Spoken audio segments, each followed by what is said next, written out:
Good morning students, myself Shan Patel. Today we are going to start part 9 of chapter number 11 force and pressure.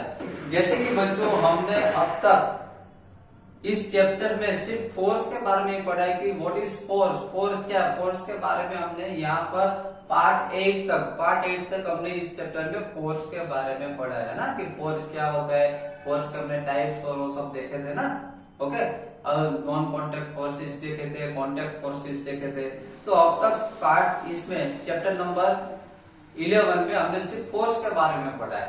आज से हम part 9 में इस chapter में दूसरा जो टॉपिक जो है फोर्स एंड प्रेशर, उसमें से फोर्स के बारे में अब तक तो पढ़ चुके. अभी आज से हम प्रेशर के बारे में समझेंगे कि व्हाट इज प्रेशर, प्रेशर क्या होता है, प्रेशर किसको कहा जाता है. Okay, see here, try to push a nail into a wooden plank by its head.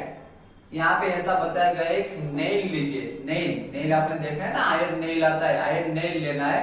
और यहाँ पे ऐसा बताया उसको अपने हेड से, उसका जो हेड जो होता है नेल का हेड, वहां से, जैसे कि ये इसका हेड का, ये इसका हेड बड़ा पार्ट होता है वहां पे, ये शार्प पॉइंट है वो नहीं, ये समझ में आ रहा है. ये स्टिक है तो इसका हेड कौन सा होगा, ये पार्ट होगा, ये शार्प पॉइंट नहीं. समझ में आ रहा है. तो इसमें ऐसा बताया कि नेल जो होता है नेल, उसके हेड से उसको पुश करना है. क्या करना है, try to push a nail into wooden plank by its head. Wooden plank के ऊपर रखना है नेल को. कहां पे रखना है, वुडन प्लैंक. ओके, वुड के ऊपर, वुड की जो सीट हो, वुडन प्लैंक का मतलब होता है कि वुड की सीट, वुड की सीट के ऊपर रखना है नेल को. समझ में आ रहा है, समझ में आ रहा है. और उसका जो हेड है, हेड वुड की सीट के ऊपर उसका जो हेड है, हेड से उसको प्रेस करना है. समझ में आ रहा है. तो हेड से अगर हम उसको प्रेस करेंगे तो क्या इजीली वो वुड की सीट में जा पाएगा? क्या आपको लगता है कि हेड जो है, हेड से टच करेंगे, यहाँ पे ऊपर से मैं पुश करूं तो क्या इजीली वो हेड से इजीली वो वुडन प्लैंक में अंदर जा पाएगा? नहीं जा पाएगा. क्यों, देखें. Try now to push a nail by the pointed end. Could you do it this time? यहाँ पे ऐसा बताया गया है कि अभी उसको पॉइंटेड एंड से, जैसे कि समझ लो कि ये नेल है, बराबर, नेल का ये हेड है, समझ लो ये नेल है, नेल का ये हेड पार्ट है, और ये जो शार्प पॉइंट है वो उसका एंड पॉइंट है. यहाँ पे दिखाया गया है ना, पॉइंटेड एंड, उसका पॉइंटेड एंड है, उसका एंड पॉइंट है. समझ में आ रहा है, पॉइंटेड एंड, ये हेड है और ये पॉइंटेड एंड है. उसको पहले मैं हेड से पुश करूंगा तो इजीली वो वुड का जो स्टिक होगा, वुड की सीट, समझ लीजिए कि ये डस्टर है, वुड की सीट है. समझ में आ रहा है, ये वुडन सीट है. मैं उसके हेड पे यहाँ पे टच करूंगा, ऊपर से प्रेशर करूंगा तो इजीली वो जो नेल होगा वो इजीली वुड की सीट में नहीं जा पाएगा. लेकिन अगर मैं उसका पॉइंटेड एंड लू, नेल का अगर मैं पॉइंटेड ले लू और प्रेशर करूं तो पॉइंटेड एंड से क्या हो जाएगा, हेड में बहुत प्रेस करना पड़ेगा. हेड से अगर मैं डालूंगा तो उसमें बहुत प्रेशर जाएगा. समझ में आ रहा है, बहुत पुश करना पड़ेगा, ज्यादा पुश करना पड़ेगा. लेकिन अगर मैं उसका एंड पॉइंट लू, पॉइंटेड एंड लू, शार्प पॉइंट लू, तो शार्प पॉइंट में तो क्या होगा, थोड़ा ही हम पुश करेंगे तो भी वो वुडन की सीट में चला जाएगा. समझ में आ रहा है. Okay, see here, try cutting vegetables with a blunt knife and then with a sharp knife which is easier. यहाँ पे ऐसा बताया कि जब अभी मदर जब वेजिटेबल कट करते हैं, बराबर, तो अगर मदर ब्लंट नाइफ से करेगी वेजिटेबल, अगर हम ब्लंट नाइफ से, जो शार्प नहीं है, ब्लंट नाइफ से करेंगे और बाद में एक शार्प नाइफ से करे तो इजी कौन सा रहेगा, ब्लंट नाइफ से वेजिटेबल कट करना इजी रहेगा कि शार्प नाइफ से कट करना इजी रहेगा? तो आपका आंसर होगा कि हाँ सर, शार्प नाइफ से अगर हम वेजिटेबल कट करेंगे तो इजी रहेगा ना, शार्प नाइफ से इजी रहेगा. क्यों शार्प नाइफ से इजी रहेगा वो समझते देखिए.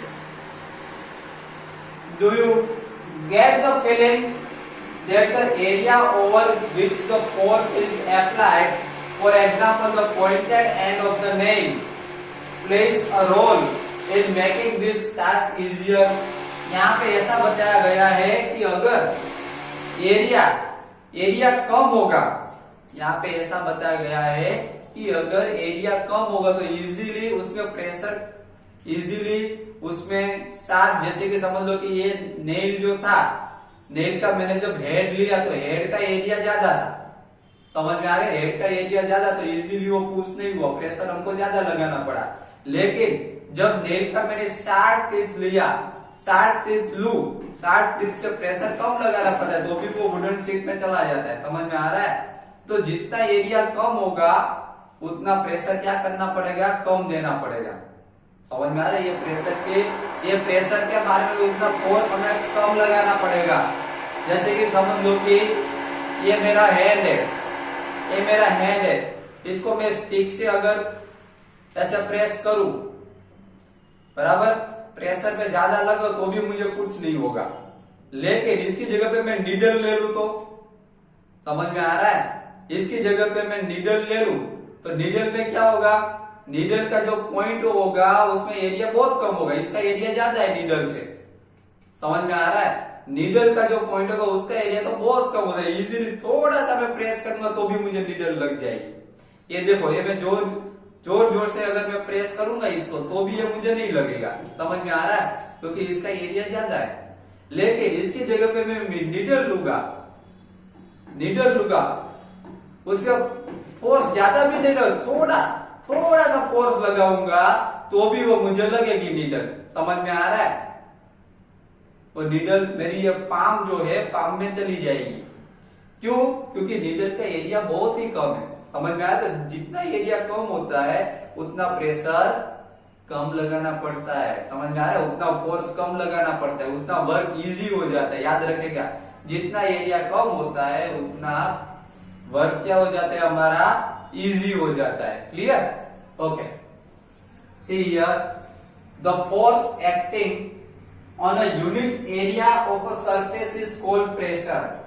यहाँ पे ऐसा बताया गया है कि force acting on a unit area of a surface के यूनिट एरिया में जो फोर्स लगाया जाता है उसी फोर्स को प्रेशर कहा जाता है।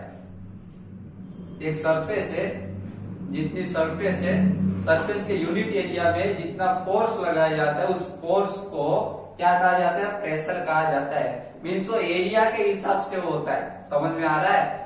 अगर एरिया कम या फिर एरिया ज्यादा हो उस हिसाब से प्रेशर लगता है। ओके, तो यहाँ पे प्रेशर का एक फॉर्मूला दिया गया, pressure is equal to force upon area on which it acts. Force, वहां पे फोर्स लगाया जाता है जहां पे ये area on which it acts, जिस एरिया में प्रेशर लगाना है, समझ में आ रहा है, जिस एरिया में हम फोर्स लगा रहे हैं, ओके, उसको प्रेशर कहा जाता है, समझ में आ रहा है। ओके, बहुत ही इजी है। The force acting on a unit area of a surface is called pressure. कोई भी सरफेस के ऊपर यूनिट एरिया वाइज जो हम फोर्स लगाते हैं उसको प्रेशर कहा जाता है। क्या कहा जाता है उसको? प्रेशर। ओके, तो ये हो गई प्रेशर की डिफाइन। नाउ अभी प्रेशर के बारे में डिटेल में समझते हैं। देखिए, porters place a round piece of cloth on their heads.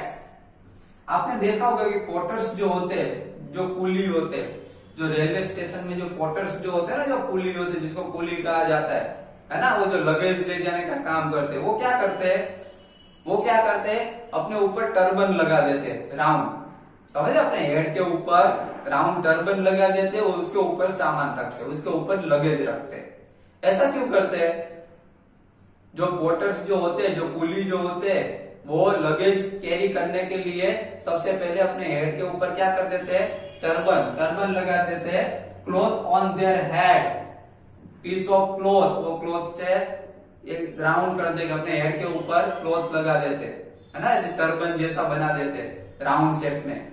Okay, तो ऐसा क्यों करते? लगेज उठाने के लिए ऐसा क्यों करते? ऐसे ही नहीं ले जा सकते, ऐसे ही लगेज नहीं ले जा सकते, लेकिन ऐसे ही ले गए तो बहुत हेवी लगता है। देखिए, the porters place a round piece of cloth on their heads when they have to carry heavy loads. जब उसको हैवी लोड्स ले जाना हो तब ये फॉर्मूला वो यूज करते हैं। पोर्टर्स को जब हैवी लोड ले जाना हो तो सबसे पहले अपने हेड के ऊपर क्लॉथ से ऐसे टर्बन जैसा बना देते हैं राउंड शेप में, और उसके ऊपर बाद में हैवी लोड रखते हैं। By doing this, they increase the area of contact of the load with their head. ऐसा क्यों करते हैं? ऐसा करने से क्या होता है, ऊपर क्लॉथ पहन लेने से टर्बन जैसा शेप बना देने से क्या होता है, वो क्या करता है कि एरिया अपने उसको जो लगेज उठाना है उसके लिए यहाँ पे एरिया वो इंक्रीज कर रहे हैं। समझ में आ रहा है? जितना एरिया इंक्रीज होगा उतना प्रेशर कम लगेगा, याद रखिएगा। जितना एरिया ज्यादा होगा उतना प्रेशर कम लगेगा। समझ में आ रहा है? पहले हेड था, बराबर, हेड में अगर डायरेक्टली लगते तो हेड का एरिया कम है तो प्रेशर उसको ज्यादा लगा, लोड उसको ज्यादा लगता है, हेवी लगता है। लेकिन उसने क्या किया, अपने हेड से ऊपर टर्बन ऐसे राउंड शेप में टर्बन कर दी तो एरिया बढ़ा दिया हेड का। समझ में आ रहा है? हेड का एरिया क्या कर दिया, इंक्रीज कर दिया। अब एरिया इंक्रीज हो गया तो लोड उसको ज्यादा नहीं लगेगा, उसको लोड उसको हैवी नहीं लगेगा। समझ में आ रहा है? तो याद रखेगा, जितना एरिया ज्यादा उतना लोड कम लगता है, उतना प्रेशर कम लगता है। Clear? Okay. So the pressure on their head is reduced. इसलिए प्रेशर क्या हो जाता है, उसके हेड के ऊपर जो प्रेशर आता है रिड्यूस हो जाता है, कम हो जाता है। कम क्यों हो गया, रिड्यूस क्यों हो गया? क्योंकि उसने क्या किया, टर्बन से एरिया है वो इंक्रीज कर दिया। समझ में आ रहा है? हेड का एरिया उसने इंक्रीज कर दिया जिसकी वजह से प्रेशर है वो कम लगता है। And they find it easier to carry the load. इस तरीके से वो इजीली लोड कैरी कर सकते हैं। तो पोर्टर्स कितना अच्छा दिमाग यूज करते हैं ना। ओके, तो ये किसकी वजह से हुआ, एरिया इंक्रीज करने की वजह से। अगर एरिया कम होता, समझ में आ रहा है, अगर एरिया कम होगा तो प्रेशर ज्यादा लगेगा। ओके, एरिया कम होगा तो प्रेशर ज्यादा लगेगा, याद रखिएगा।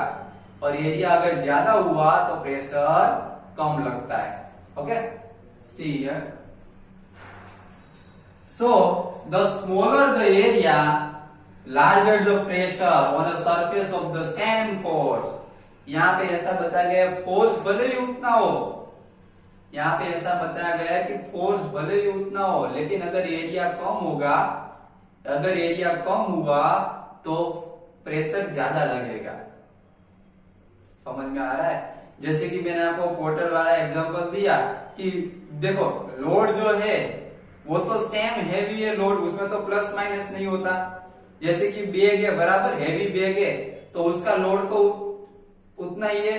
जब वो टर्बन नहीं रखेगा ऊपर तो जब हैवी बैग रखेगा तो टर्बन नहीं था तो एरिया कम था तो उसको वो जो बैग जो है बहुत हैवी लगती है।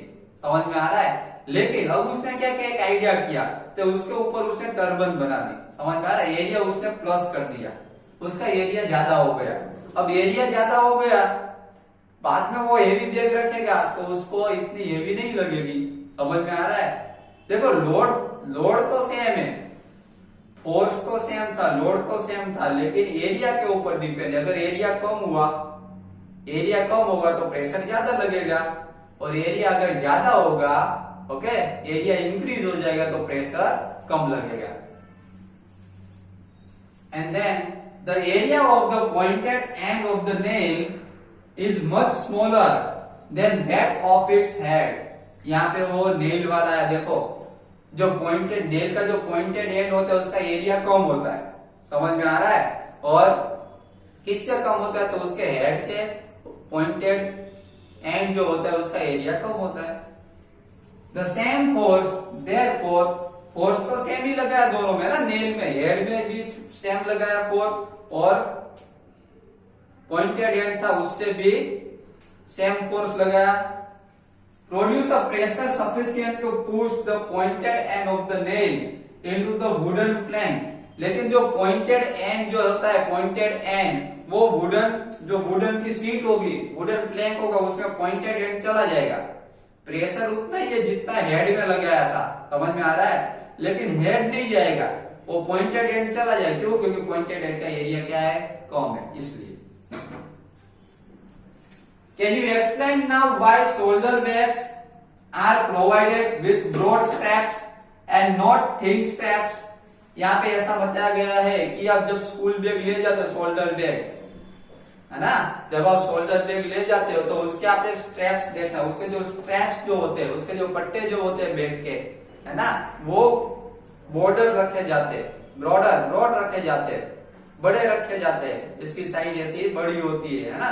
क्यों, ऐसा क्यों? क्योंकि आपको बैग जो होती है एरिया, अगर स्टेप्स का एरिया बड़ा होगा तो आपका जो हेवी है बैग का जो वेट है वो आपको कम लगेगा।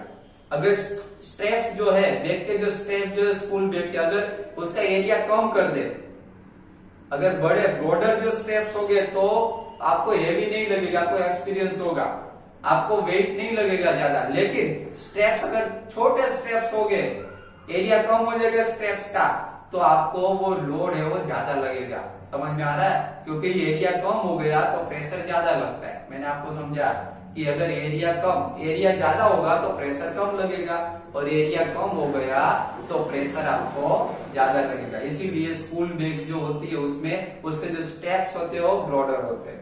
समझ में आ रहा है? तो बच्चों आज के लेक्चर में हमने पार्ट 9 में प्रेशर के बारे में समझा, है ना। प्रेशर के बारे में मेन पॉइंट तो यही है प्रेशर के बारे में कि अगर एरिया कम हुआ, अगर एरिया कम होगा तो प्रेशर ज्यादा लगेगा, याद रखिएगा। अगर एरिया ज्यादा हुआ तो प्रेशर कम लगेगा, ये मेन पॉइंट है प्रेशर का। ओके, तो आज के लेक्चर में हमने प्रेशर के बारे में समझा।